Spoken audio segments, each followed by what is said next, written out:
This is Old Myths and New Legends with Charlie and Rob. I'm Charlie. And I'm Rob. And each episode we share books that we both love and talk about them.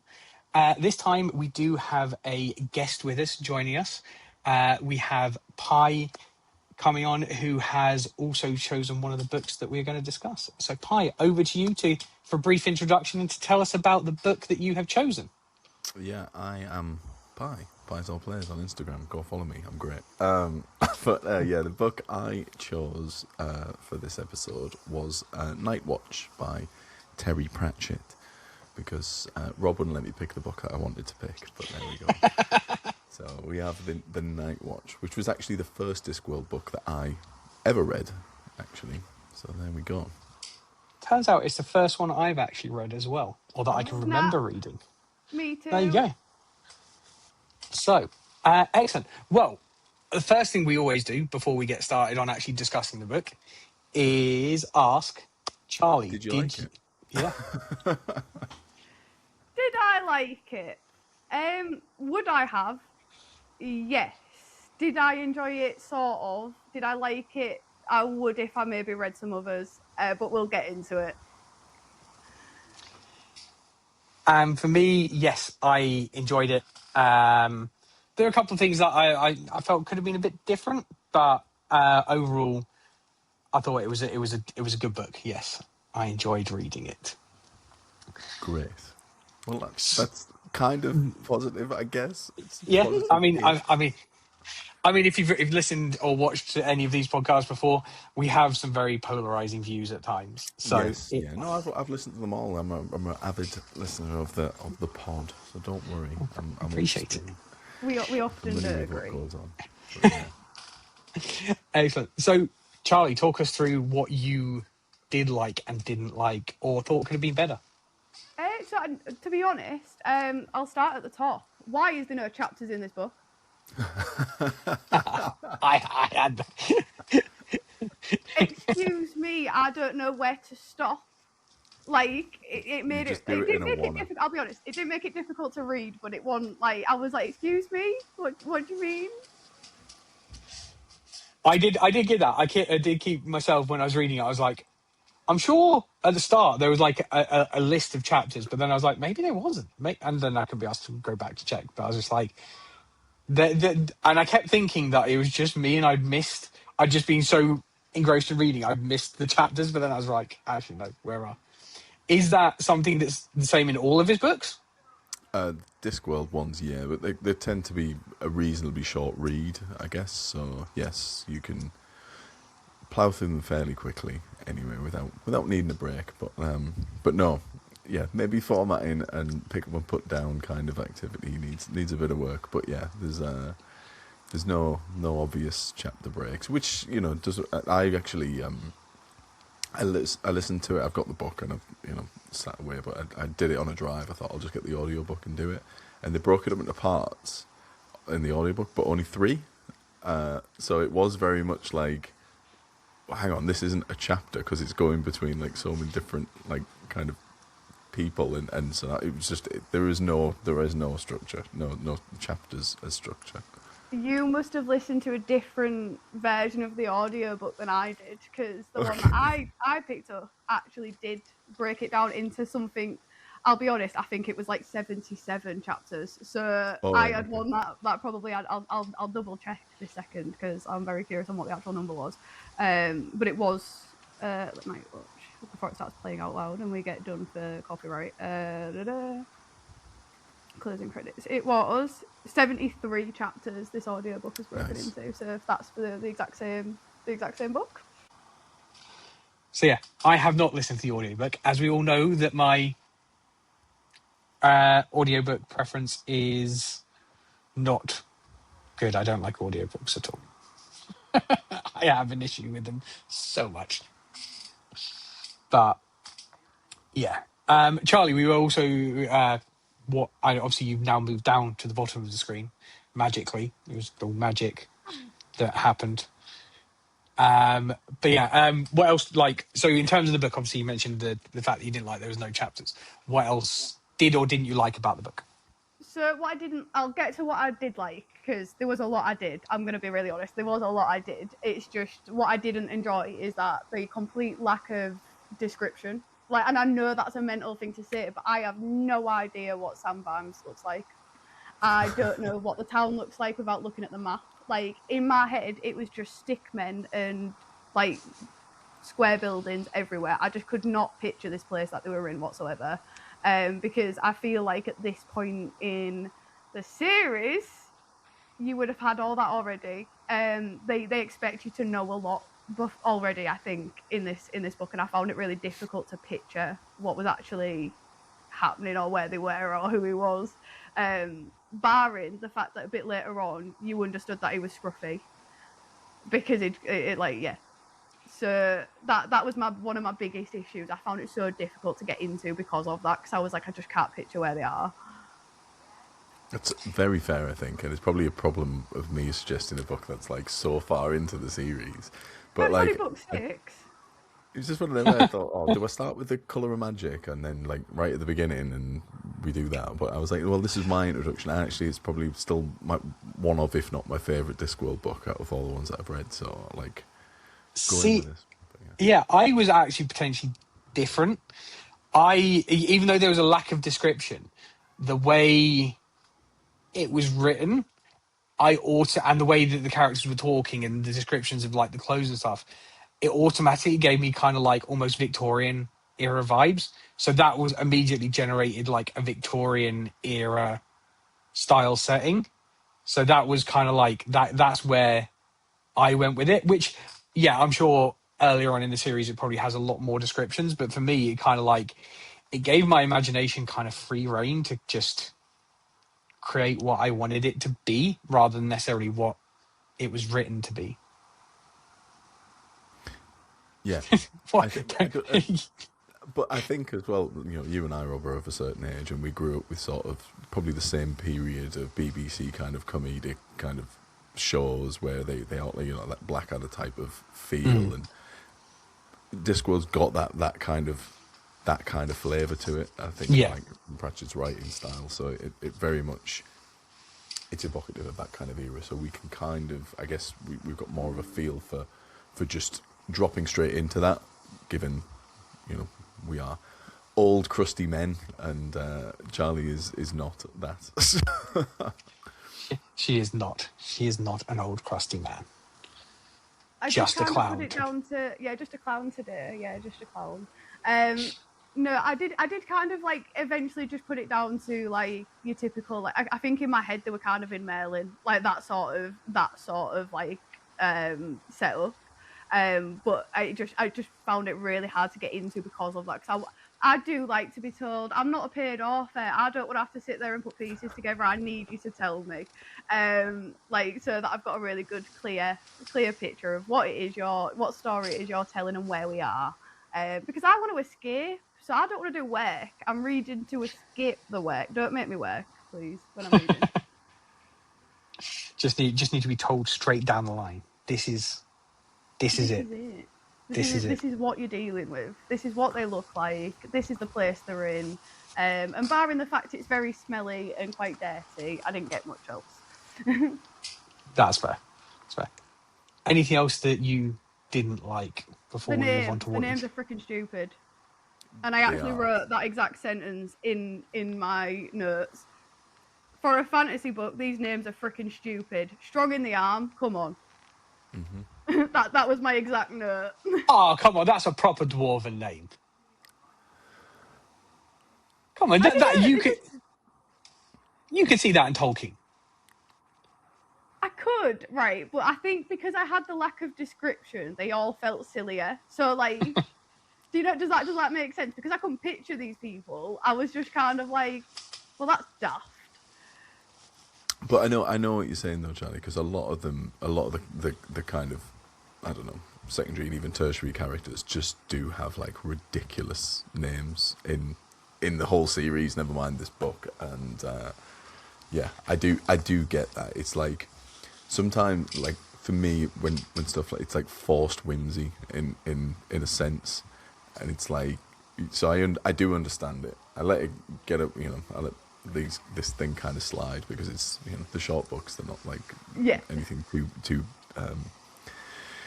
heavy. But yeah, I think if I was reading like a massive, like, you know, this fat kind of thing, and, you know, 3 series of it, and I was having to deal with all these names, then I'd be struggling. But no, but they do recur. There are other Nightwatch books and stuff with the similar characters in it in the series. But what is it? Snooty was one of Yeah. Snooty was And one you've of got them. Nobby. Yeah, Nobby. It is. I don't laugh. It is. That's what his I know. name is. I know his name was Nobby. It's just Nobby. I And like then, Colon. yes, yeah. Lance Constable Nobby Knobs.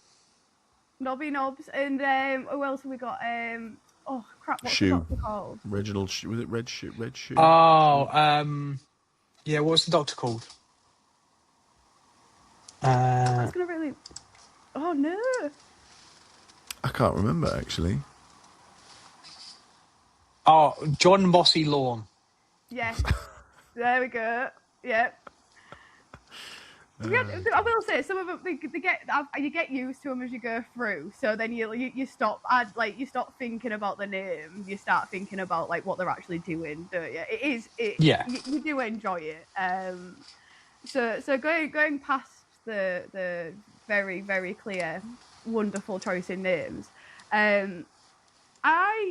because it took me a little while to get into it. It didn't really make sense to me until it got to where the plot was moving forward, because once the plot was moving forward, I understood where the story was going. So it wasn't up until really he met the monks early on that I started to understand that, okay, actually from this point I kind of get what's going on. And at that point, I was kind of like, oh, I'm enjoying myself now, because I understood. So like I understood that like kind of what was going on, what was going to happen to him. And my other point would be actually is, what was the point in Carter? What was the point in it? Was he just there to be an enemy? Because pretty much to have some peril to it, because otherwise he just goes back and he just lives in the kind of past, and that's all it did anyway. The guy, but no, because Carcer goes back and ends up murdering his mentor, doesn't he? So he never would have become the guy that he becomes. He becomes his own history mentor, would have changed. Yeah. So, yeah. Yeah, I think as we've discussed previously, I like a good villain, and for me, I felt again a little bit more of villainous was needed in this book. But we'll get onto my a villain. He was a prop. Yeah, that's fair. But yeah, he was. Does he appear in any of the other books, Pi? Carcer? Yeah, or is he just at this one book? No, just for this one, I think. Okay. Yeah, because he felt like he was somebody that might have been appeared in the rest of the series and built up to this point, but clearly he was not. So yeah, then I think there was more could have been done with that character to kind of like give us a bit more peril with him as a villain. Yeah, I just didn't see him as that big of a I didn't think he mattered. I think you could take him out of the book and the book would have ended exactly the same way, really. Barring the fact that he's the reason, like, because of the situation they ended up in, they ended up time traveling together, didn't they? So barring that point and the fact that he then has to find him to get back, that was it. Like, that was the most of his relevancy, and I was kind of like waiting for that big thing to kind of come along and be like, okay, oh, that's why he's relevant. And then it was just at the end, he was like, oh, I'm in vegetables and I'm hungry and I'm going to do this, that, and the other. And then that was it. Yeah, I think for me, yeah, I would like a little bit more drama to it, I suppose, like Carter actually taking something from Sam in a bit more depth, like killing a friend, like an actual friend, like killing his mentor when he arrives is kind of like obviously the bit of the like peril, but actually a character that we've known throughout the book having Carcer kill somebody like that would have probably given him a bit more of an edge. yeah, an edge and a bit more like, yeah, I said peril. But I mean, not having read a lot of no other Terry Pratchett stuff, I'm not really sure. Is he aimed at, is it like adult, young adult, or is it just kind of like just because obviously there wasn't a huge amount of there were elements to it that kind of felt like the suit talking about when they talk about the stew and the stew looking at them. It felt very horrible histories type Yeah, vibes. yeah. So I wasn't sure if it was. I've never really quite sure if it's aimed at adults or if it's aimed at kids or somewhere in between. Maybe somewhere in between, because I mean I know I think I read, like, when did I read this? I got into this when, like, I started this series when I was like 19 or something. No, in fact, But I know, like, friends of mine that had been reading it when they were like younger. Obviously, they're getting into it from like school age kind of thing, like secondary school onwards. So I guess it's kind of pitched somewhere in that middle ground, because there's nothing particularly adult about it in the It is writing. considered But, a young adult book. I just googled it. there we go. Google doesn't lie, does it? It's fine. yeah, that's fair. So yeah, maybe that's why there potentially is a bit of a lack of peril in it, and is a little bit more Fun. silly whimsy than.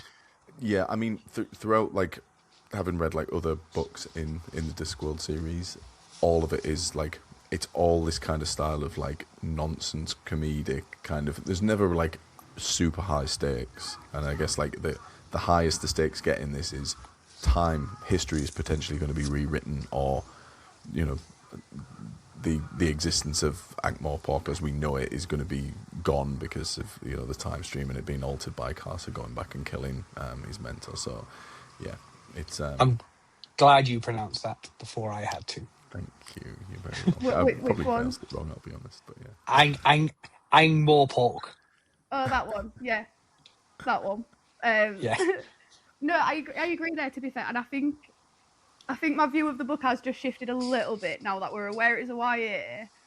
But I did enjoy myself. I will be fair. I don't want to like sit here and be like, oh yeah, no, like we didn't like this, we didn't like that. There was a couple of bits I didn't enjoy specifically. Obviously, like not having the chapters. It took me about 150 pages to understand what the hell was going on, and it's only a 400 and odd page book. And then right at the end, like, and I'll be honest, even the big event that is supposed to change. So he goes back. Obviously, he then becomes his own mentor because John Keel, the original John Keel, is murdered by said villain. But then all the Lilac stuff. So the revolution, the Lilac, right? None of that even made any sense until I'd finished it. It's very rushed into that, I think. Like, having reread it was very much like he's here and there's just people are just a bit unhappy, and it doesn't really give the revolution doesn't feel heavy. It doesn't feel you don't impactful, understand like why it they're doing matters. it. And then all of a sudden there's barricades and the city's under siege, and it's like, and then obviously you've got the comedic patrician who just kind of says, yeah, go in and sort it all out, just get rid of everyone. To be honest, when you mentioned it earlier, it does really link it back now to giving Blackadder vibes, because that essentially is what Blackadder was 7 or 8 episodes of just pure nonsense and then something happening for no particular reason. They just drop something. It was like Blackadder Goes Forth, when they have 7 episodes of nothing and then they go over the edge. So yeah, I do kind of like, now that you've linked it to Blackadder. Have you watched Blackadder, Charlie? It's fine if you say no. No. I've seen bits I of it. So if my understanding of it is, it's one of Rowan Atkinson's earlier things, isn't it? And they're based in the trenches. There's a whole series. It's throughout history. So essentially, each series is a different period of time. So they've got like medieval, Victorian, Elizabethan before Victorian. But yeah, so essentially you're following Blackadder's family tree throughout the years, and there's a different Blackadder in different. So I highly recommend it if you like it, because it is really funny, but it does have this kind of level of kind of like, Silly humour. yeah, it's silly, and then just something randomly serious happens, and you're like, oh, and then it goes back to being silly kind of thing. So I think there is definitely, you can definitely see the era that Terry Pratchett was writing for that kind of like comedic style. But Makes sense. so yes, Charlie, your homework is go and watch Blackadder after this. Brilliant. I'll add it to the books I've Interesting. got to read too. Interestingly, the audiobook that I read was narrated by Tony Robinson as well. Ah, okay, It was fair. in Blackadder. You know, man had Bill Nye in it. And I was really excited about it. He read all the footnotes. That was it. He didn't read any of the other bits, but he read all the footnotes. And on top of that, the guy that read, I don't know who it was, but that actually did the main voice of it. He sounded like Sean Bean. Do you want to know a fun fact? Fun fact. My uncle went to school with Bill Nye, and he used to buy my mum pineapple cubes on the way home from school. What a guy! What on earth? Wow. Just thought I'd drop that in there. Little claim to fame there, Rob. Little tidbit. So what else? What were your other good points from the book? So I really enjoyed the narrative of him being Sam in his head and having conversations with, obviously he is Sam, but like having conversations as Sam in his head, but then having to be John Keel. Like that, I loved it all the way through. And then the fact that obviously you've got Sam, John, and then you've got young Sam. That dynamic is just absolutely brilliant and so fun to read because you're like, they don't sugarcoat the fact he was dumb as a teenager or like young adult. I couldn't quite work out like what ages and stuff everyone was kind of at, but I'm assuming quite young considering of like where he was starting out in his early years training, and adult Sam was obviously just having a baby. So I was going roughly off like maybe like 10 years between them maybe. Because obviously he's also got a lot of experience that he's earned over the years that the original John Keel actually pushed him towards. And I just think it's proper mental that he basically then became his own mentor. And that narrative and the way he like justified it and the way he almost protected his young self as well all the way through was just really fun. I really enjoyed that. So that's something I liked. Nice.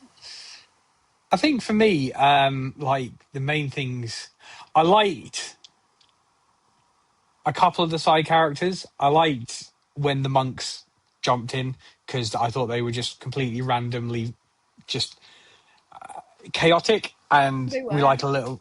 I love a little bit of chaos. I like the idea of the fact they created a toilet that when it flushed 10 million years into the past into a volcano. Thought that was one of those things that you just be like, that is 100% what everyone would do if they had that type of power. They would just do something quite frankly ridiculous like that, which was really good. I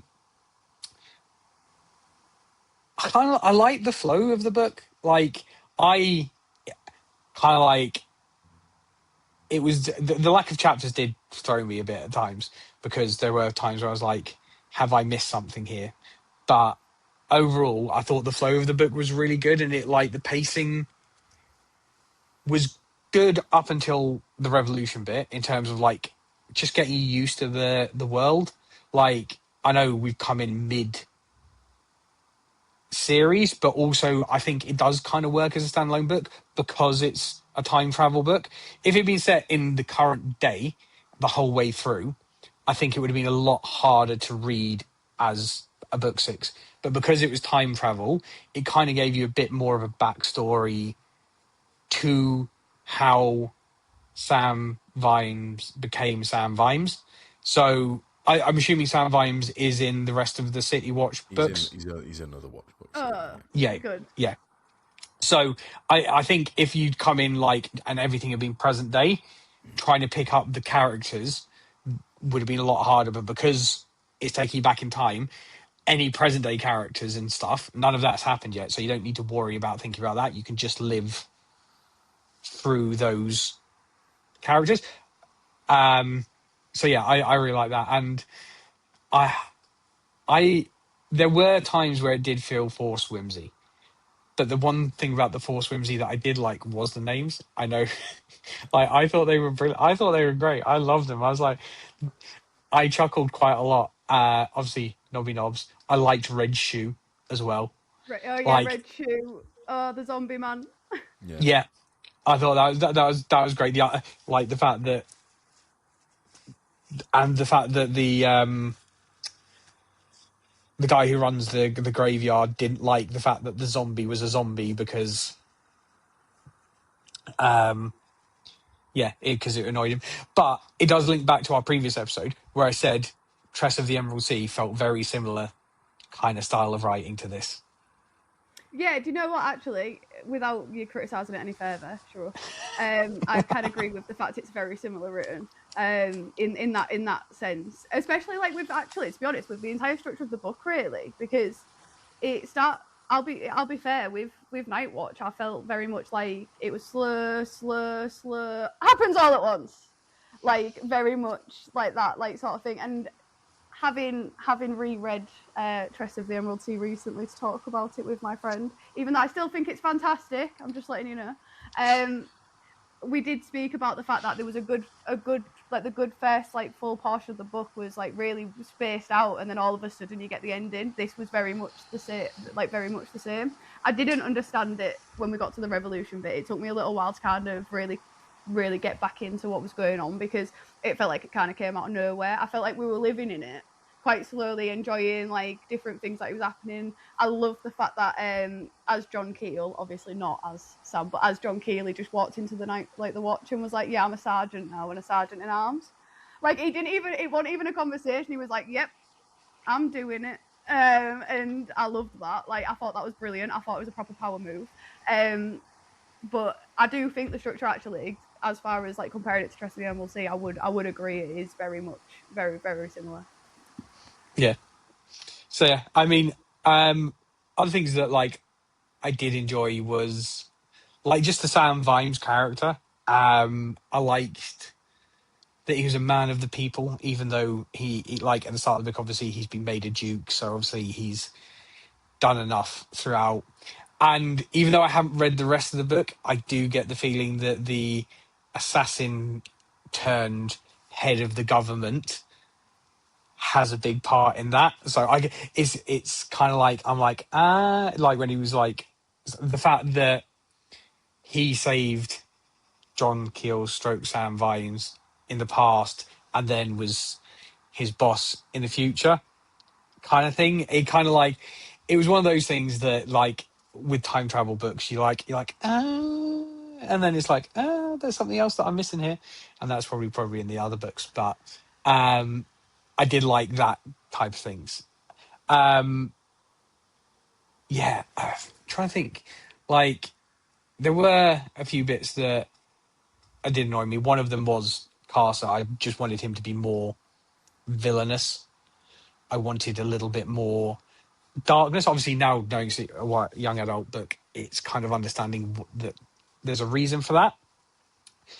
But for me, I just would have liked, I like a dark character. I like somebody who is dark. And we also didn't really have too much morally grey. And I do like a bit of a morally grey in there kind So, of thing. yeah, and yeah, and I guess that's the whole dynamic with Carcer and Vimes. Like, there's only one way this is going to end, and it's all very much like he feels like he's going to have to end him until it all goes. He goes back and he has to teach his young self how to be a good policeman, and then you come back in the present day and they've got the showdown, and he's like, I've got to do the right thing here. Like, he's still like that kind of moral good stays with him from like going on that journey back in time, which I quite liked about the book as well, to be fair. But morally grey is the next book we're talking about today. There's lots of morally grey in that. You took all the morally grey. There was no room for morally grey. It's the do the job that's in front of you, isn't it? That's very much what he followed all the way through. It was brought up continuously from start to finish that like Sam had the intention of like always trying to do the right thing, but doing the job that's in front of him.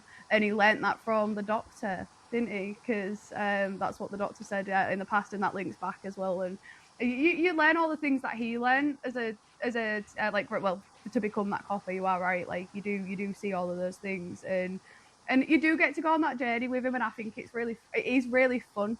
I just don't think I always understood what was exactly going on and what the meaning of things were, and how we got like I still would say I don't understand the revolution. I don't understand why that was a thing. I understand why the Lilac was linked, only because obviously the Lilac boys and they all wore it as like a badge of honor sort of thing to show the camaraderie. But like the actual point of it, I kind of lost. It kind of lost me. Yeah, I agree. I think there could have been a bit more of an explanation of why the current ruler was so bad and how that had led to the tensions that had ended up causing the revolution, because it was very much because it was such a snapshot of only like 2 or 3 days. I think it just needed a little bit more of a. Sorry, I'm just looking at the torrential rain outside my window. The like a little bit more of kind of like what had happened previously, Yeah. because to give the powder keg feel that even though it was slightly calm when he arrived, there was clearly underlying tensions, but we don't know what those underlying tensions were. Yeah, and I feel like they could have built some of that up with the whole thing around the lilacs and stuff in the present day when they were all wearing them, and and they all had that kind of. They were all commemorating something, but then it was very cloak and dagger. Oh, you weren't there, so you won't know. Like, they could have used that to kind of set the scene about like, well, the revolution. Winder was an absolute bastard or whatever it was, and the people were really oppressed, and it was a really dark time to be there. And then bang, the back there, and you don't have to go into so much detail while you're back there. You know the unmentionables are like really heavy-handed and don't do things by the book, and you just disappear, or they're taking bribes, and everyone's corrupt, and yeah, they could have glossed over it in the past if they'd set it up a little bit better in present day before he goes back in time. Was her dress? So do you know? I can't remember her full name, but do you know the madam that wears the lilac, the purple dress? Did like so? I know she's like the head of the assassins, isn't she? Like, or is she part of that? I know she definitely gives instruction to the guy that's name begins with a V that I'm not going to attempt to say out loud. Veterinary. Yeah, that Yeah. one. I know she gives instructions to him, but like I was looking all the way through that book for a relevancy to the lilac, but it's actually just two separate things. He just so happened to use the same color twice, didn't he? Like Yeah. we weren't relevant. The lilac dress wasn't relevant, was it? That annoys me a little bit because I was looking for it. I was like, is there a link? Is she going to be a part of something that's not? Pick a different color, Terry. Yeah, she again. I'm assuming potentially maybe later on. Did she appear in any of the other books? Because it feels like she was a character that felt like she was important, but didn't really give a huge Not amount of importance. not memorable enough for me to remember from other Yeah. books. Yeah, I am. It's been a very long while since I've read any Discworld. I know Yeah. we're asking a lot here, aren't we? We're like, tell us all the things we do. Dig back 20 years and tell us who's in which secondary and tertiary characters appear in all the other books. Yeah. Yeah. But yeah, I did like. Yeah, I liked Veterinary and like that little kind of like. Side story.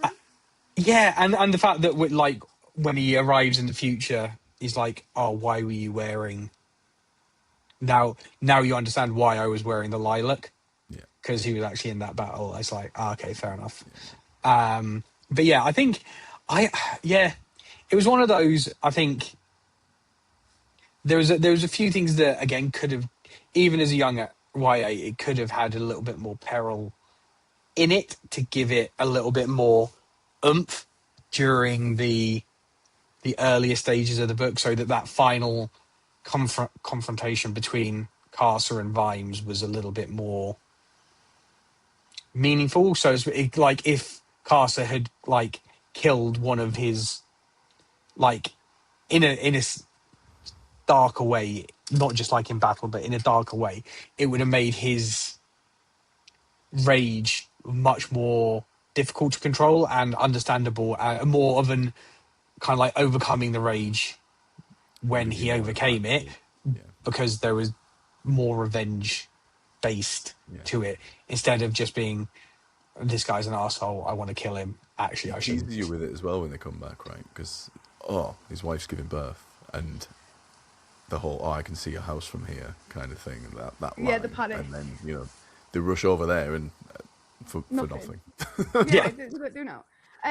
I did think that if you think about it, so like while you were explaining that, you did kind of make me think about the fact that maybe that's not just where the pressure comes from. Yes, okay, he needs to catch the serial killer, but you're right, his wife is literally giving birth in the process. He's got all these other responsibilities. So maybe I've simplified Sam a little bit too much and made put too much pressure on the villain when actually he had a lot of outside pressures going on all at once that would have impacted his feelings while he was time traveling. I just don't think they explored it enough. Like, they didn't make him sound stressed about anything he was doing, really. No. He was just floating through it, and I'm like, yeah, cool, your wife's giving birth, you've got your cigar tin, which you clearly that's the one link he had, like, back to his wife and his own time. And then the actual rush for Carter wasn't there, so I think that's the problem. Like, we just kind of floated through, and then all of a sudden, big event. And they set that up, like, that kind of blasé, super cool and casual under pressure right from the start, like with the assassin coming to try and kill him and fall in his trap, and he ends up in like the cesspit kind of thing, and you have that, and he's just like, oh, you're like the third person that's trying to kill me this week or whatever, like, and then won't pull the assassin out when he asks politely to be removed from it. I kind of, he sets up that's just his demeanor throughout, right? But like, it does need that little, like, the world's going to end, time's going to unravel, I'm not going to see my wife and kid again, blah, blah, blah. I also thought there was that bit that when they gave birth and she was like, oh, the kid's got to be named Sam. I was so expecting that more to be the kid's got to be named John. John, yeah. That was where I thought, I was like, why does it have to be named Sam? What's, again, yeah, it just, there was, as I said, it's one of those, now that I'm thinking about it, I'm probably not enjoying it as much as I did when I actually read it. Like, now I'm like picking up on these little flaws. It's like, as I said, well, I suppose no, I did enjoy reading it at the time, which is the main thing. But and I think that's why you can overlook a lot of this, because it is stupid and it's funny and like it's daft. Like, the interactions are like funny. It is whimsical. It's like, it's all of those things. So like, even if it's like with the flaws, you just like, you're still smiling, you're still laughing when you're reading it. It's yeah. And the bit we've missed, I will be fair, the one bit we've missed, I know we did mention the monks briefly earlier, but they didn't tell him anything. It was so funny because they were just like, Quantum, this and that, and they just refused to tell him absolutely anything. And whenever he was about to get an explanation, somebody would interrupt. So like, I was like, nobody is telling him anything. And that's the bit I did enjoy. It made me run half giggle, especially at first when he was like not sure what was going on. yeah, the monks were very good. I think that's the thing. I think the unseriousness was great throughout. And I suppose the lack of payoff with so many of the like sub narratives kind of adds to the whole point of it, which is that it is just silly, because you never really got a payoff like at the beginning with the prostitute lady and the two aunts who just were there and then weren't there and then were there and then weren't there. Carcer, you expected it to be a lot more of when he arrived, became a sergeant at arms, he would spend the whole time investigating, trying to find Carcer. But essentially he was like, yeah, Carcer's here, I'm just going to leave him while I do all these other bits. So, it was kind of like they... Sorry, Sandra's not a prostitute. The other one is, but Sandra's not a prostitute. She actually did sew the socks. Yeah, not Sandra, but the one that when he first arrived. The one that had a go at him and took... Yeah. She kept getting mad at him for not being very nice to her, didn't she? I can't remember. Yeah. So, but I remember the aunts who whacked him around the head at one point. With the mushroom. But yeah, like there was a lot of like subplots that seemed to be there and then not there, but kind of then there again, but there was never any payoff for them, which now thinking about it is actually kind of like life. not all subplots actually have a payoff at the end. Sometimes people just disappear and don't come back. Wow, So that was very deep there, Rob. That was yeah, very philosophical. No, I'm not even going to try and finish that word. But I'm not finishing philosophical. that one. Phil- There you go. Philosophical. But yeah, I overall though, I definitely think it's a book. So, Charlie, did you have any final thoughts on the book? I will say this book has made me want to read the rest. So it's not been one of those situations where I will say in the middle of my notes, I did put so I'm right in the center. So I was probably halfway through the book. I put without prior Discworld context, this is the most pointless book I've ever read. But that was in the middle, and I did change my mind towards the end. So I have really enjoyed it, but I really want to go back and get some actual context, and then get to this where it's supposed to be, and really give it the time of day it deserves, because I did enjoy it. I just think I could enjoy it more. Nice. What did you think of Death, by the way? Oh, it was cool, but it just wasn't very relevant, was he? He just popped he up just turns talent. up. Come on, lads. You're Yeah, coming with me. You're not getting it's how that. you knew that they'd actually succeeded. So Death had actually arrived for those people, because they made it look like they set up the deaths, and then Death showed up to actually confirm that they are dead. And I thought that was really clever. And it was only really did it only happen twice? Yeah, There's only two. Yeah, I think there's only two. yeah. It was Minter. Minter? Well, I don't say why is Minter. Winder. Winder. Yeah, why? And who was the other one that he came? I can't remember. Was it Swing? It was Swing. No, it was Swing. Yeah, It was when Swing died. What did we think? Sorry, before we move on, because I know he was about to move on, but what did we think to Swing's character and the measuring and the weird shit? I would have liked more of it. Yeah. And to understand it.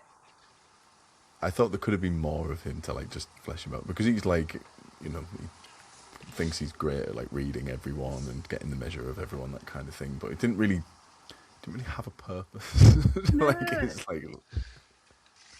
And I think that's a theme of the discussion, right? Nothing really has a reason for it. It just is, and then it's ridiculous, and then it isn't. Just is, and then isn't, and then is, and then isn't, and then the end. So what are your final thoughts, Rob? I would agree. My sister-in-law's been telling me for ages to read Terry Pratchett, and I think I might have read something or listened to something a long time ago that had put me off him, because I'm pretty sure I must have, but I can't remember what exactly it was, or if somebody just told me that I should read it and it was somebody that I didn't like, and I was like, no, I'm not going to do it, and that put me off. But my sister-in-law has been telling me to read it, so I probably will read more of it, because she owns all of the books, the whole series. So I do want to definitely read the rest of the City Watch series, just to, again, learn a little bit more about Sam Vines, and how he got to where he was. Is this the last one in the City Watch series, or is there more? No, I think this is the second one. I think there's guards before this one, if I remember rightly. I read it was the fifth. Oh, is it the fifth in the actual Watch series? I can't remember how far it is through the overall Discworld series. I didn't think it was that far. It's 29. Yeah. Because there's so many different stories in Discworld. It starts with a story about wizards, and then there's an actual book all about death and him getting an apprentice and all this kind of stuff. And it's Oh yeah, so there's 8. There's 8 in the City Watch. So it's guards, men at arms, feet of clay, Jingo, fifth elephant, Night Watch, which is book 6, Thud, which is book 7, and Snuff, which is book 8. How he managed, along with all the other stories, to turn out this many different stories in such a short space of time, because obviously he was releasing other series in the Discworld in between, that man must have had a proper mind palace where he was able to keep each of these stories to be able to go back and rewrite them. Or the reason they're so chaotic is because he had no fucking clue what was going on and was just let's just go down this route because I've got no idea what happened before, so let's just go for it. So he's actually wrote 104 books altogether. So that's a lot. Yeah, That's a lot. that is a lot of books. That is a lot of books. Excellent. Pi, any final thoughts on Night Watch before we move on? I think for me, like, obviously it was a good gateway into this world. I'm glad that you've kind of both picked it up and had that same kind of desire. Like, I want to go read more. I want to go figure out what the hell's going on. Because, yeah, the style's very consistent throughout the series. So I think you'll enjoy. You'll find parts of the series that you'll like. There'll be stories that you'll stick to and go back to, and then there'll be others like there's some characters and series that I don't enjoy within Discworld, but the City Watch is great. So yeah, I like anything time traveling, and like this whole thing was very clear. It has to happen the way it happened, otherwise it's gonna go, tits up kind of thing. It was, very clear cut. This is how the time travel works. This is how it ends. It was a good little time travel story. I enjoyed it. Yeah. No. Excellent. Lovely. Well, so we all agree that we want more Discworld. Excellent. Right. And we are back with the second book that we chose, I chose, which is The Way of the Shadows by Brent Weeks. So we'll do Charlie, and then just if you like it or not, then we'll do Pi if you like it or not, and then we'll hear Pi's thoughts first of all. So Charlie, did you like the book first of all? I don't know. Excellent. That's going to be good to come back to. Morally Pi, great answer. did you like the book? I did enjoy the book, actually. Excellent. So Pi, let's start with your thoughts, and then Charlie will move on to your unsureness, which I think is just retaliation from the way I talk about your books, but never mind. It might be. No. I've got good reasoning, and I'll explain. But I'd rather just dip into your guys' conversation, because I think, if I'm being honest, I think I rushed it, and I'm not sure I gave it the time it really deserved. I do think I could really enjoy it, but we'll get there. Okay, cool. So Pi, what did you like, not like? Talk us through what you thought.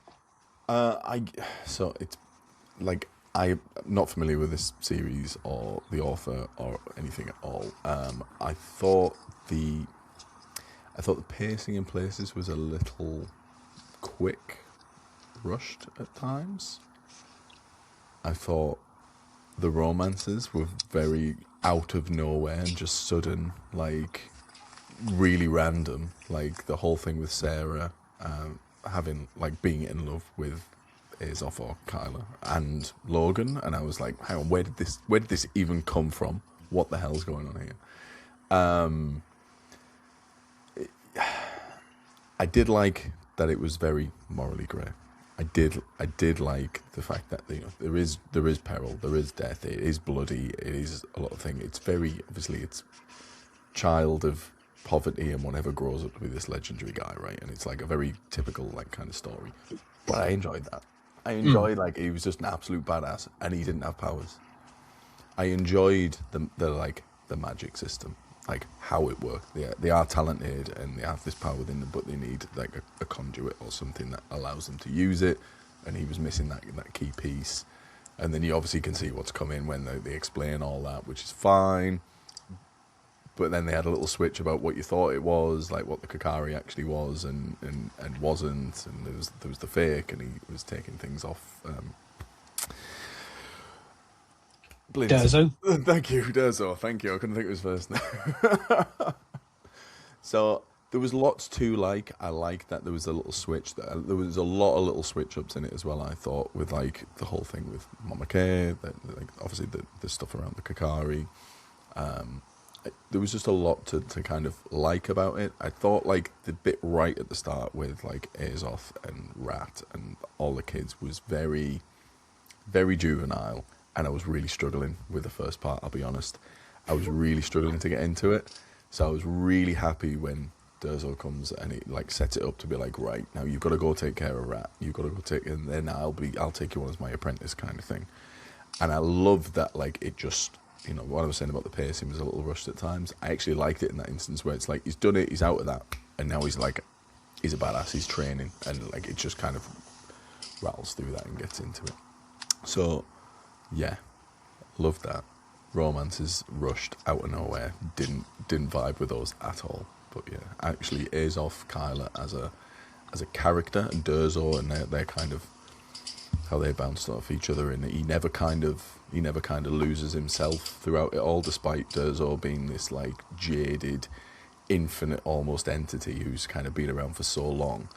Like Azoth still kept to being Azoth throughout, which Well, I thought was really that was cool. the point though, wasn't it? Because he couldn't Yeah. he almost couldn't detach himself from his humanity, and that was something he kind of needed to do to get to that next level. But he just like almost refused to detach from that part of himself, didn't he?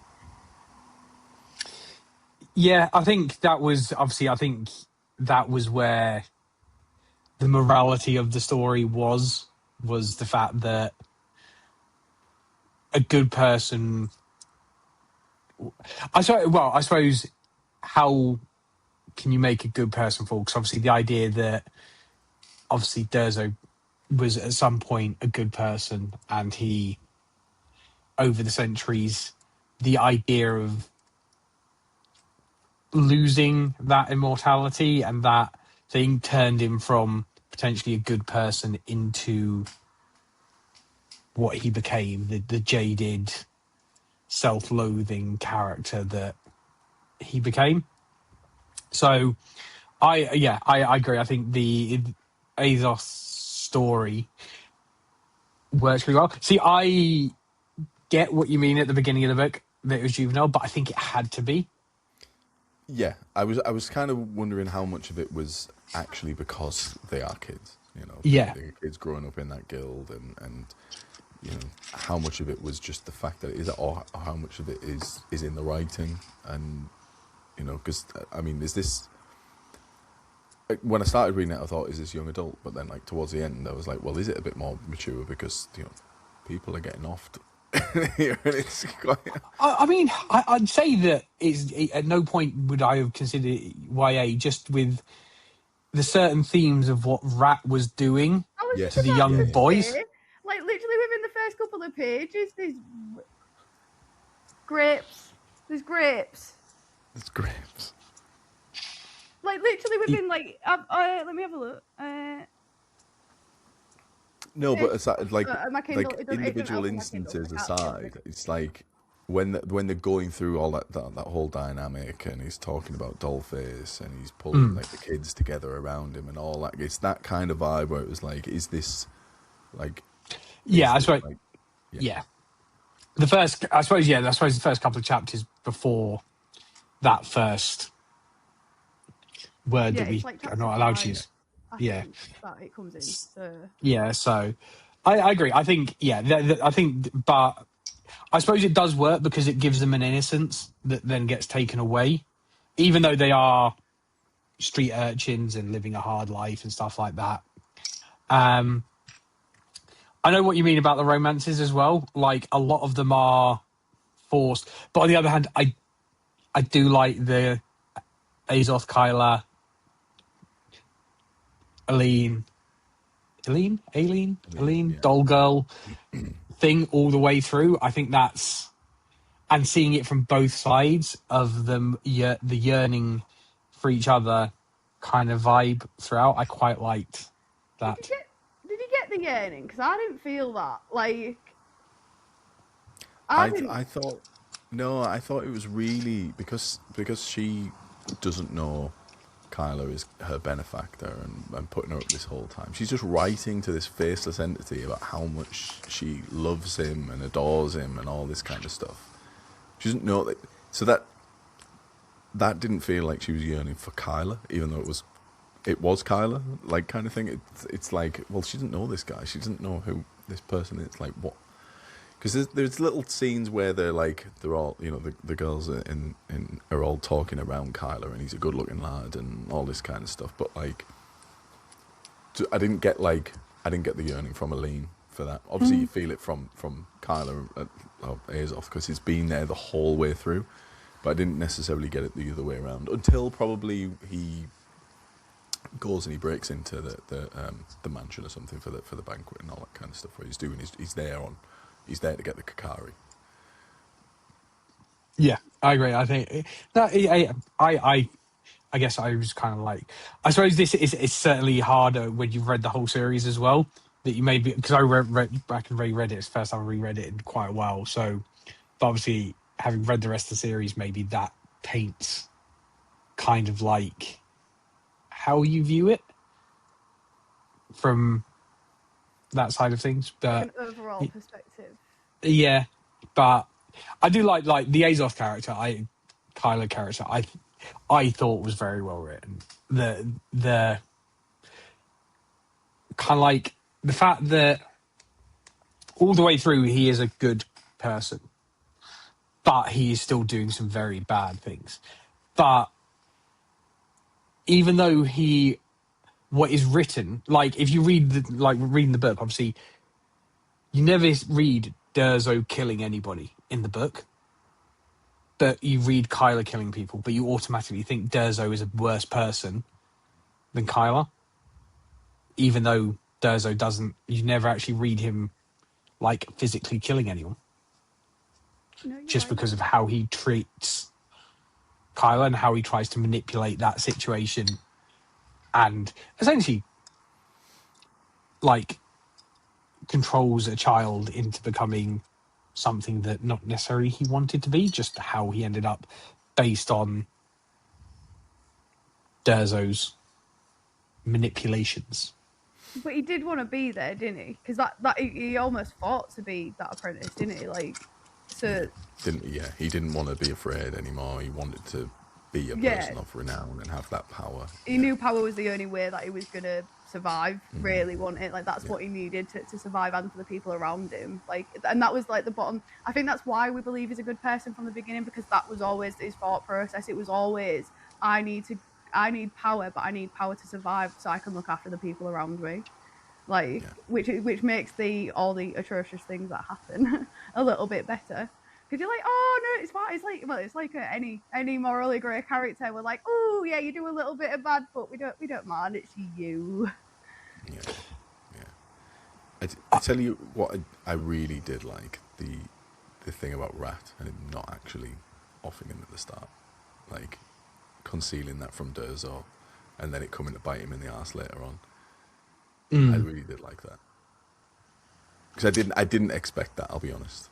I just took that as surface level. He'd done what he was supposed to do, and then Yeah, I agree. I like when the first time I read it, I would not have expected Roth to be Rat yeah, at all. I was like, okay. So I think that was a nice little twist. I like the fact that also that there are like only two non-morally grey characters in the whole thing, and that would be Logan and Aline. yeah, And I kind of like the fact that like usually you have a couple of morally grey characters, then you have the lights and the darks. In this, you've got a couple of lights, lots of morally grey, and then the bad guys yeah, like Neftada, Garroth, Roth. All of them are kind of like, and then you've got the random magician people who are just controlling the narrative throughout. yeah. I didn't get that. I'll be honest, I didn't get that, and I think that's part of me rushing. But it honestly went through my brain, and I was hoping that you'd be able to bring some light to that situation but I will be fair. As I said earlier, I did rush this book, so I don't think I necessarily gave it the time to fully sink into my noggin.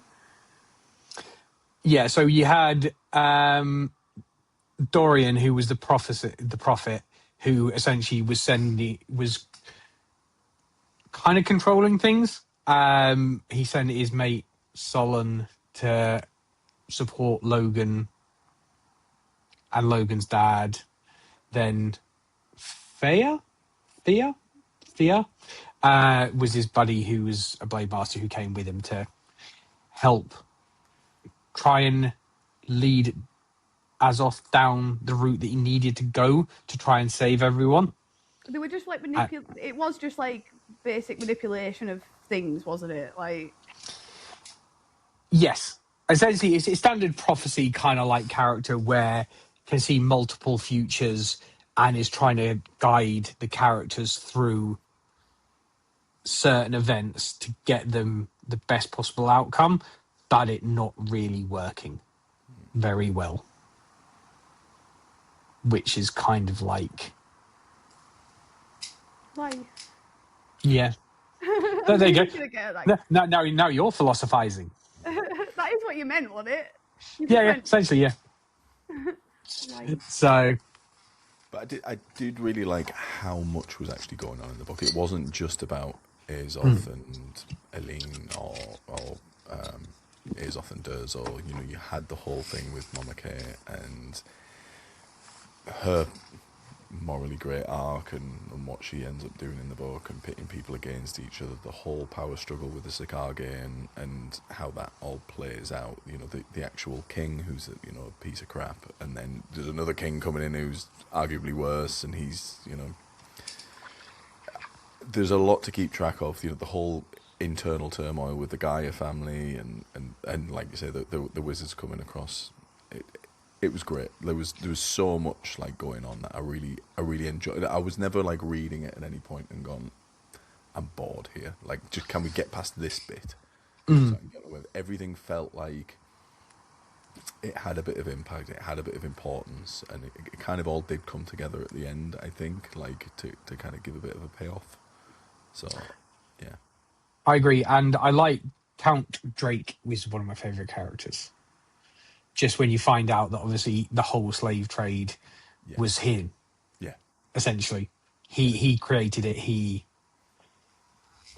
essentially put so many of the street urchins and general people like the Scarcage. Is it Scarcage? Scarcage. However you pronounce the I went with Sikage. okay, right. But yeah, Yeah. really nice. However you pronounce it. How he kind of like got them into the slave trade and baby farms and stuff like that. And yet when we meet him, he is a God-fearing solicitor, which I suppose is kind of like God-fearing solicitors. Can't really trust him anyway, but still, he's yeah. I think, as I said, there's not a single character apart from Logan and Aline that you can really say doesn't have a dark side to them, and I kind of like that. I kind of like the fact that you're never quite sure who might do something bad in the name of something good, and vice versa. And I quite like that. Um, and I like the fact that Jarl comes back into it kind of later on down in the line as well as Mama Kay's like apprentice Yeah, is a really nice kind of like turn on things in terms of like you've got that kind of like Durzo Blint, Mama Kay not network, kind of symmetry of how they've like the fact that Durzo's been cruel to Kyla to get him to where he needs to be, whereas Mama Kay showed Jarl kindness and got him off the streets and stuff like that, but in a nice, seemingly nicer way. But they both ended up in the same place, which is the next level down from their masters. I agree there. I agree that it was like a bit of a full. It's a bit of a full circle moment in it because they were like, and you do kind of want that. I will agree as well. Like I wasn't bored at any point. I will say that I don't feel like there was a lot of foreshadowing, so you could understand what could happen, and I think that's a good thing because the amount of books I've read where you get so far through and you're like, oh god, I know exactly what's going to happen next. I know how it's going to end, and I know roughly how we're going to get there. I didn't have that with this at all, really. And again, I don't know if that's part of me, like part of down to maybe rushing it and missing bits, or like there just wasn't a lot of foreshadowing because the story was explaining itself when it needed to, rather than giving you any sort of insight of what you might be coming up to. No, I agree. I think because of how many morally grey characters there are, you don't have that standard story arc that you would have, where you know where it's gonna get to.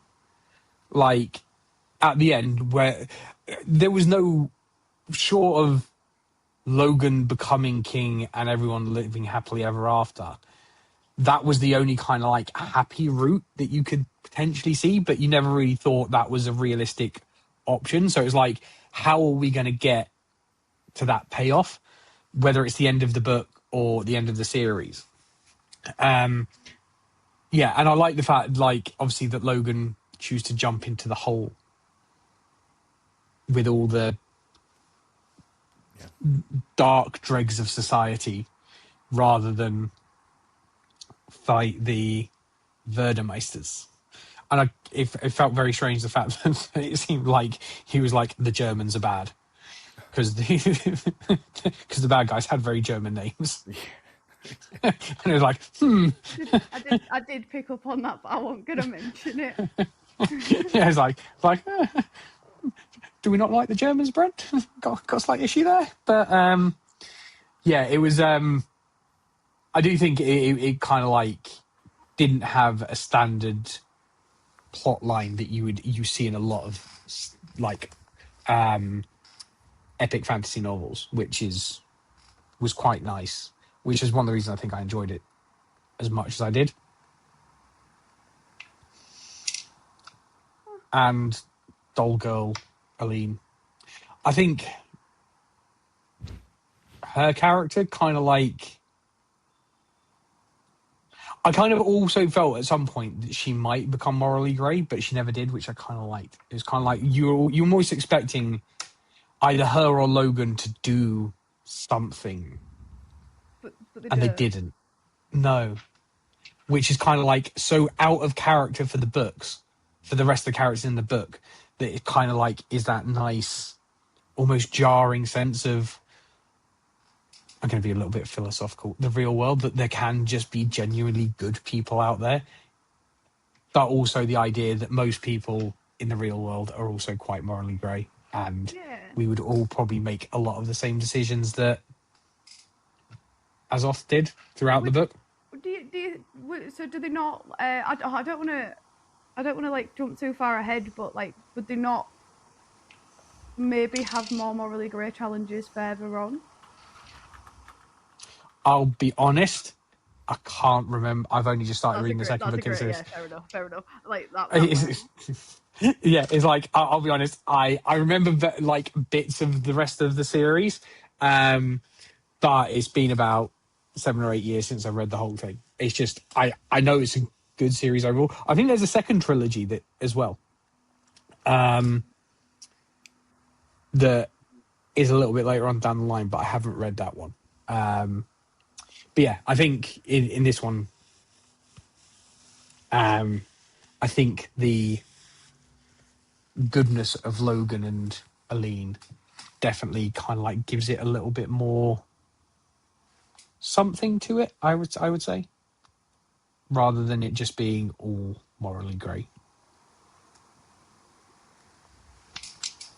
Some lists say that there's 8 books, but then other only show 3. So, but obviously it's a trilogy. But like, I don't know where the other 5 come from.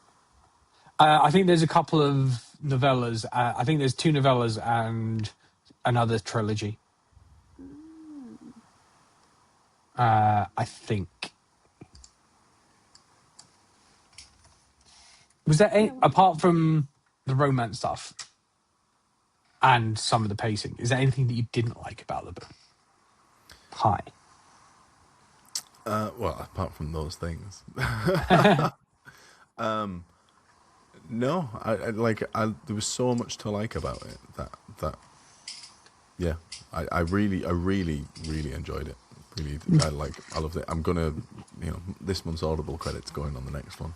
It's, yeah, so I will be chipping away at this series because it was just, I'm gonna keep saying there's like little kind of twists or like there's stuff that you don't expect to see come in, but that I really I liked almost, there was the whole plot to kind of kill the king who was in power and that, so it could set up the stuff with the God King and everyone else comes in to take power, and like that whole plot wasn't wasn't vibing. It was as if was he going to get assassinated? Was he not?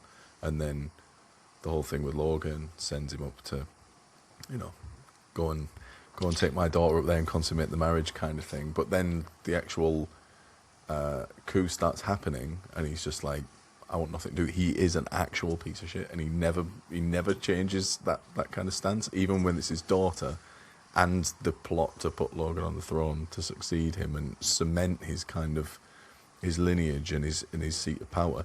He doesn't give a shit, and it's what's the gen? Is it Aegon? Yeah. Yeah. Like, go sort it out. Long live the king, and just loves it. That was great. I absolutely loved that.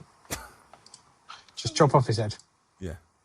Just in front, just like, no assassin needed. I'll just lob it off, mate. Go save him. Go save the king. Yeah, it was. It was a good. The fight scenes as well. The actual combat, brilliant. Very good. Brilliant. I will agree. Very good. I enjoyed the bits I really did pay attention to was those parts, because it was descriptive in a way where you felt like you could be like watching it, like genuinely watching bit by bit. Exactly, you knew exactly what moves they were making and what the plot, like what they were doing, and I thought that was brilliant. Did you find this like the setup as far as characters and stuff go, like not so much the way it was written, because Game of Thrones in itself is very like very structured. It's like one character sort of thing. But did you find like the amount of story and the amount of characters was very Game of Thrones-esque in a sense of how important everybody mentioned kind of was? Yeah, I get what you're saying. Yeah, like there was no, it's not like Feast for Crows of the Game of Thrones where nothing really matters in that book. It's just pointless. You have people introduced and then they're gone by the end of it kind of thing. This was like, everything that's happening is happening, and there's a reason for it, and it all kind of comes together at the end. Yeah, that's the bit I meant. That because everybody is relevant in their own specific way, but it just don't. It feels like, I was going to say it doesn't feel like that, but it does feel like that all the way through. You follow each person as if they could be the protagonist every single time. Like, and I thought that was really good, and that's what made me link it to like the Game of Thrones-esque, because when you're reading, I don't know if you've read Game of Thrones, but when you read that, it's very much each character, each chapter is the main character, so it switches perspective like that, and I felt. Charlie, you sounds gone. We've lost her. But I completely agree with what she's saying. Charlie, sound. You've got no sound.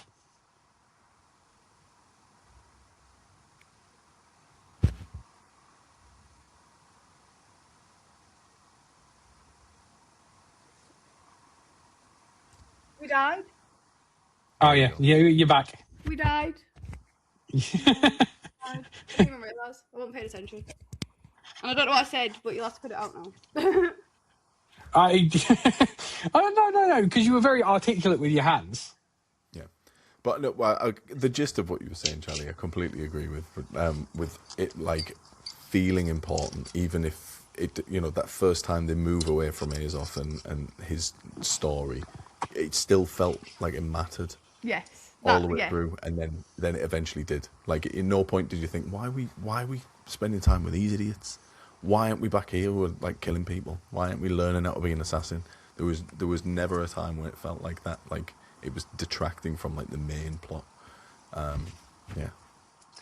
I think as well, what they did well was the time jumps. Yeah. Like, some books you do time jumps and you're like, you've kind of like killed it, because I was so into this character during this time period that you've done a jump and it doesn't really make sense. But the time jump worked. Like, I think there was 3. I think they did, obviously, when he was a kid, late teens, and then early 20s. And at no point did you kind of like feel that you lost something by that time jump, which I thought was. Oh, did you feel that? Yeah, but only this, like the last one. But it's because, again, and this, I think I put this down to me rushing. But yeah, going back to the Game of Thrones thing, I've never read Game of Thrones, so I have no. Well, no, I lie. I read the first probably about 200 pages and realised how much I hated George R.R. Martin's writing style, and then stopped. Because he's never going to finish it anyway, is he? which one of the reasons why I stopped choosing his original book. Yeah, I kind of thought you might have done it. That and it's 900 pages long. Wasn't that the name of the wind? The Name of the Wind, yeah.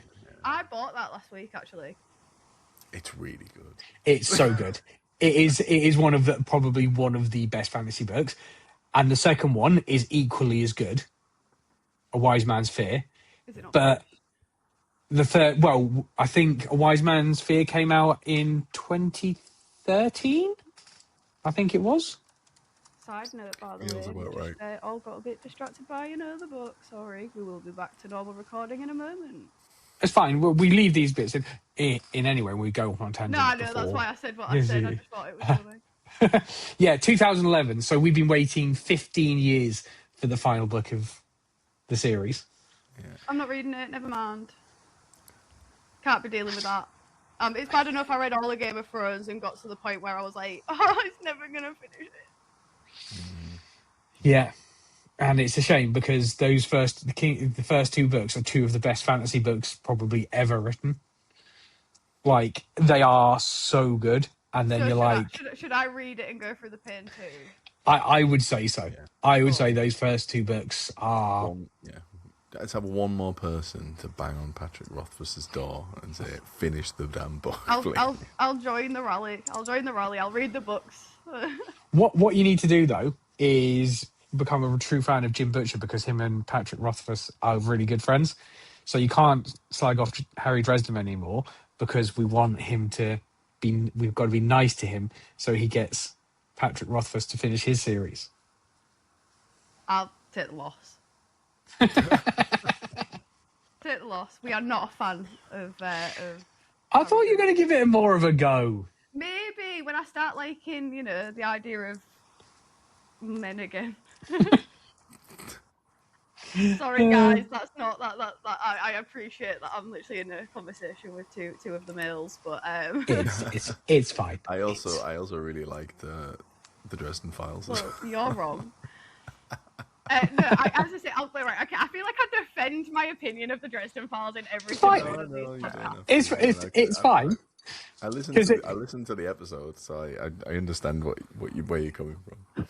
And to be honest, it's like there's no difference than some of my opinions on some of the books that you've chosen. So that's very true. That is very true. I don't think anybody could ever match the level of vitriol that I had about Metal Slinger. Oh no! And do you know what's worse? I've took a day off work for when the sequel comes out. How does that make you feel? When is the sequel coming out? It's moved. I'm sure it's. I thought so. Yeah, because wasn't it meant to be April? Yeah, it was meant to be April. I can't remember the pre-order. Oh, don't get me wrong. I'm going to read the second one just so that I can argue with you about it. I actually think it's while we're at download because I had to change my delivery for something.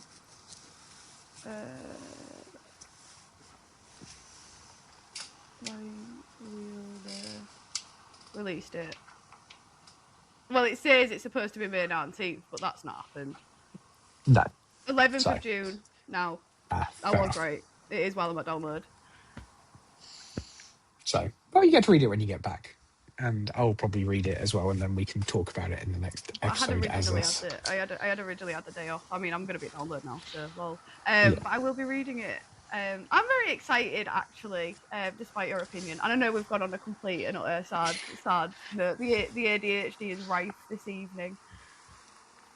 Well, can I bring us back really quickly? Yeah, of course, yes. I remembered one thing that I did like, but that just blew my mind about the whole book. That was a bit like, what the hell?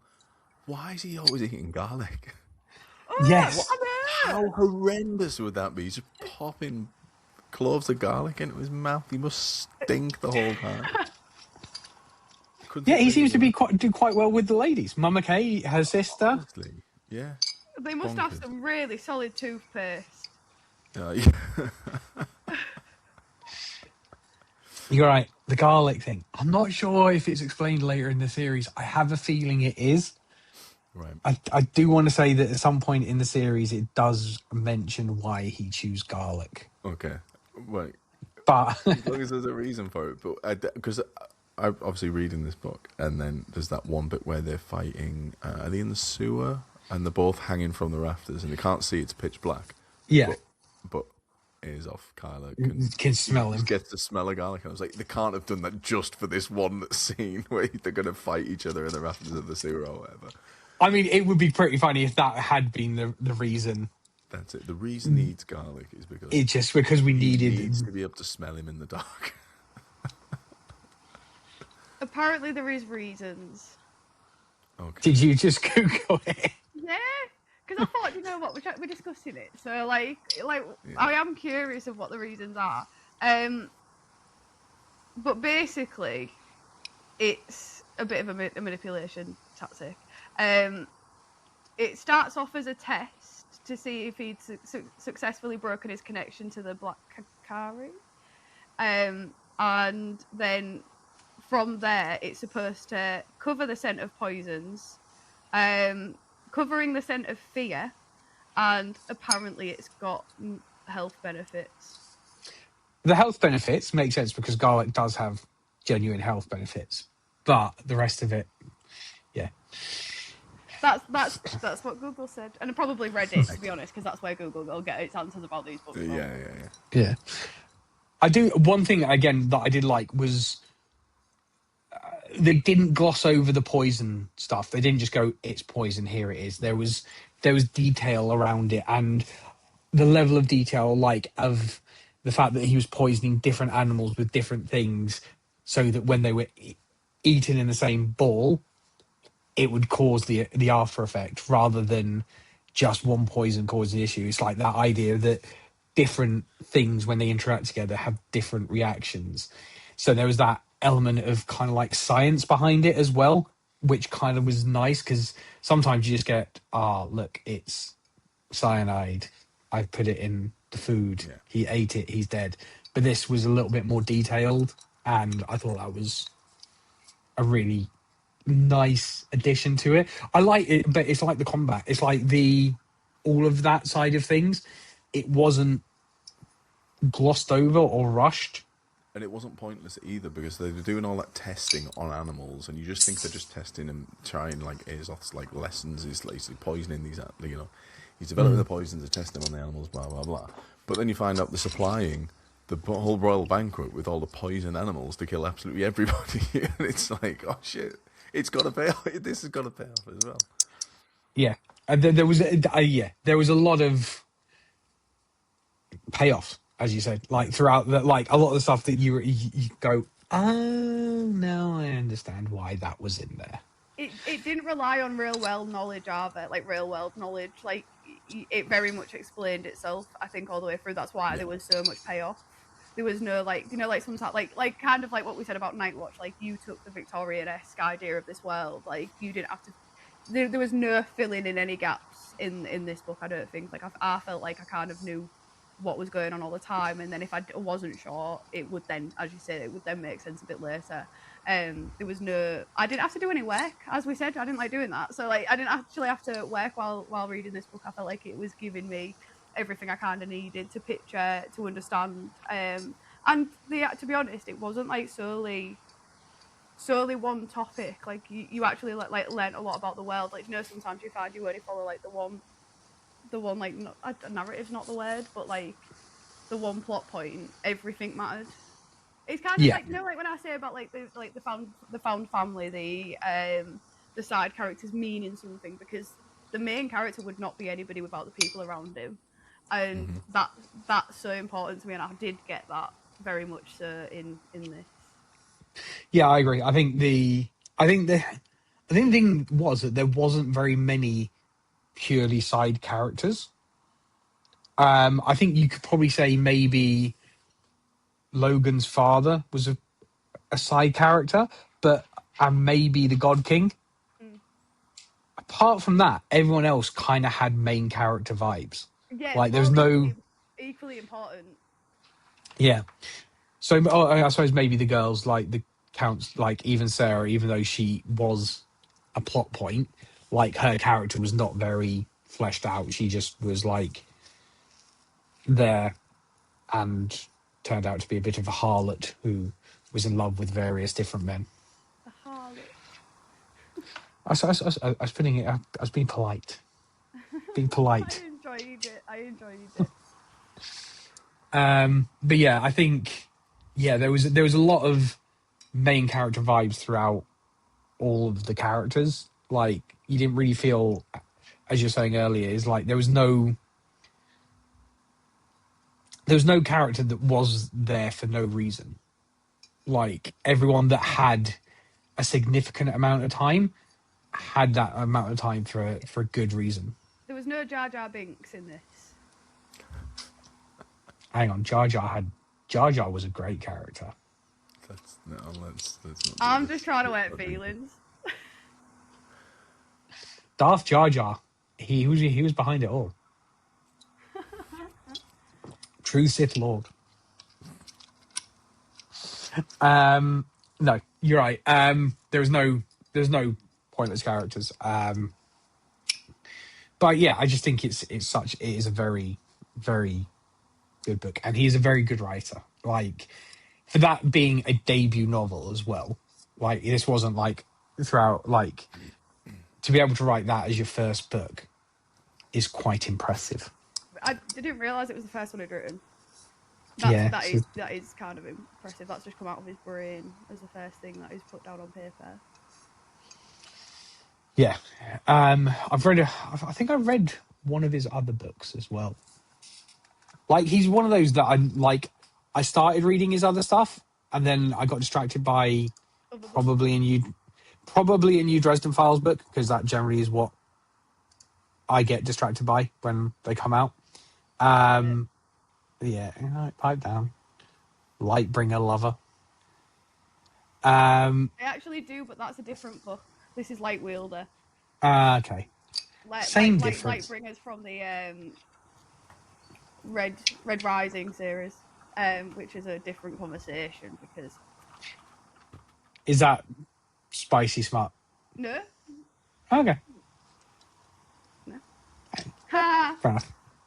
I've actually not read it. Just to clarify, right? Barring for this pod, I have not read a romantasy or a spicy dark romance this year. I've not read one yet. That's fair. That is fair. Cool. Right. So let's do final thoughts on this book. So, The Way of the Shadows. Final thoughts, Pie, on this book. Incredible. Loved it. Can't wait to read the next. Well, actually, do I do the next Dresden Files book first, or do I just get straight into Way of Shadows?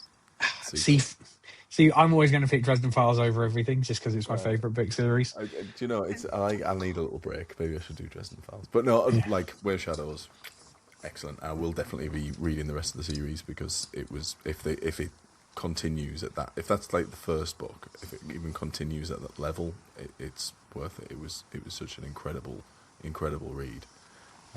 Yeah. Nice. Excellent. Charlie. I am going to reread it. And that was always going to be my intention because I rushed it in a week. Might I add. So I did rush it, and I don't think I gave it the time it really deserved, and I don't think I've necessarily even contributed to this conversation quite. Oh, cut out again. Why is it with Arto? It's not. You haven't. No, it tells me off. It tells me before it tells you, I think.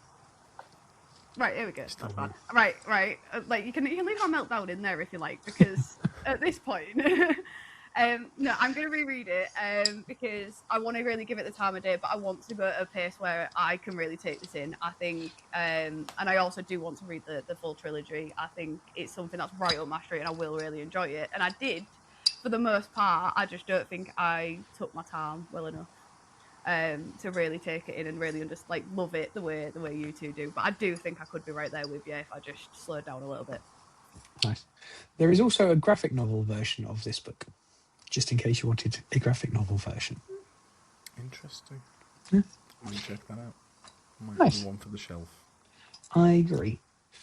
Fantastic. Well, Pi, thank you very much for joining us for this episode. It was nice to have a guest on to discuss My pleasure. A new book, and I'm sure we will have you on again at some point. And final thing from us is our book for next time. We are doing something slightly different. We are both going to read a book that we've not read before, and discuss it for the first time. So neither one of us has read this book. So Charlie, you have got it there. So do you want to let everyone know what it's going to be? It's going to be Malice by, is it John Gwynne or John Gwynne? Gwyn. Gwyn. I thought as much. Yeah. You can leave that discovery of how to that of the pronunciation in there. But that is what we're going to read, because this has been on my TBR forever, and I've been really wanting to pick it up, and I think it could be right up Rob Street as well. So it might make for some interesting conversation. We might finally agree, maybe. So let's see what difference this makes as reading the same book. So. Brilliant. So this has been Old Myths and New Legends with Charlie and Rob and our guest Pi. So thank you all very much for watching. Sorry about the technical issues all around. And we will see you next time.